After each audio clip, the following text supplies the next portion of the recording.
Yemen पर भी Israel का भीषण अटैक हुआ है। तो एक तरफ तो गाजा पर अटैक हुआ है, हमास पर अटैक हुआ है, तो दूसरी तरफ यमन के जो हूती संगठन है उस पर भी अटैक किया गया है। उनके ठिकानों पर आईडीएफ की बमबारी हुई। ये तस्वीरें देख रहे हैं आप, ये यमन से आपको दिखा रहे हैं। एयर स्ट्राइक करके तबाही मचाई गई है।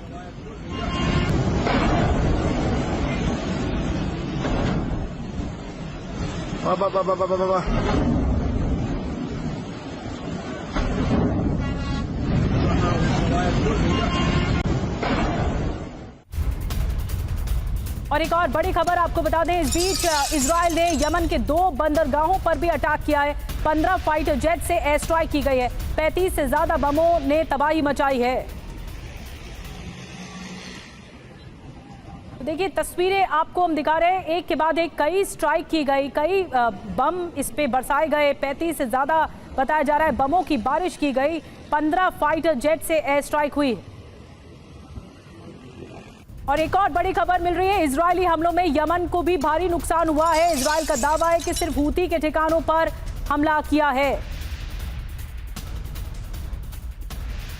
तो इजराइल ने 2 तरफा कार्रवाई की है। एक कार्रवाई की है हमास के खात्मे के लिए, एक कार्रवाई की है कि गाजा पर कब्जा किया जा सके, तो दूसरी कार्रवाई यमन में जो हूती विद्रोही गुट है उन पर कार्रवाई की गई है। कई एयर स्ट्राइक एक साथ की गई।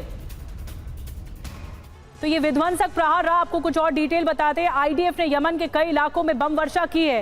15 लड़ाकू विमानों से 35 से ज्यादा बम गिराए गए। हूती के ठिकानों पर जबरदस्त बमबारी की गई। इजराइल ने 2 बंदरगाहों पर हमला किया है। हुदैदा और आपको बता दें अल सलीफ को निशाना बनाया गया। और इजराइल के विध्वंसक हमले में हूती के कई ठिकाने तबाह भी हुए हैं। तो इजराइल का हूती पर यह विध्वंसक प्रहार है। मनीष, ये 2 कार्रवाई की जा रही है, 2 वे कोशिश की गई है इजराइल की ओर से कि बड़ी धमक दिखाई जाए। एक तरफ यमन का जो विद्रोही गुट है हूती, उस पर भी प्रहार किया गया, दूसरी तरफ हमास पर भी प्रहार किया गया। इजराइल किस रणनीति की ओर आगे बढ़ रहा है? बिल्कुल, देखिए यमन में हूती विद्रोहियों के ठिकाने पर स्ट्राइक करते हुए जिस तरीके से अल हुदैदा और सालिफ पोर्ट पर अटैक किया है, इजराइल का कहना है कि यहाँ से हूती विद्रोहियों को हथियार भेजा जाता था और इसीलिए हमने इस पोर्ट को टारगेट किया है। बल्कि जो मिलिट्री असेसमेंट है इजराइल की तरफ से, उसके मुताबिक इतना नुकसान हुआ है कि उस पोर्ट के रिपेयर में लगभग 6 महीने से साल भर तक लग सकते हैं। तो आप समझ सकते हैं कि इजरायली स्ट्राइक की इंटेंसिटी कितनी थी। इससे पहले हमने देखा कि किस तरह से हूती विद्रोही लगातार यहाँ तक कि तेल अवीव में मौजूद इजरायली एयरपोर्ट तक को भी निशाना बनाने के लिए बैलिस्टिक मिसाइल का इस्तेमाल कर रहे थे।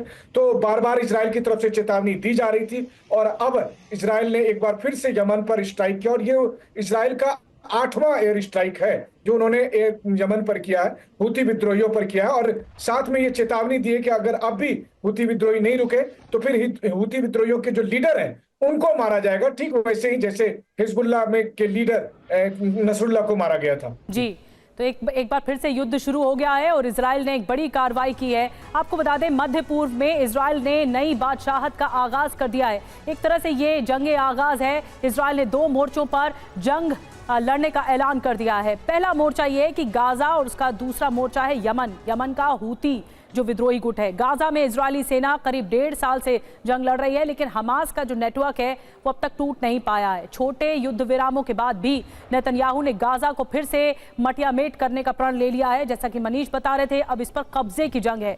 गाजा में जबरदस्त हमले शुरू हो गए हैं। इस बार गाजा के ऑपरेशन को नाम दिया गया है रेड सनसेट। वहीं यमन में भी आईडीएफ ने जंग का ऐलान किया है। यमन के हूती के खिलाफ गैडियन चैरियट नाम दिया गया इस ऑपरेशन को। यानी ऑपरेशन को नाम दिया जाना एक तरफ है, लेकिन बड़ी कार्रवाई की जा रही है और सोची समझी रणनीति के तहत। इस ऑपरेशन में न सिर्फ हूती बल्कि यमन के दूसरे चरमपंथी जो गुट है वो भी टारगेट पर है इजराइल के।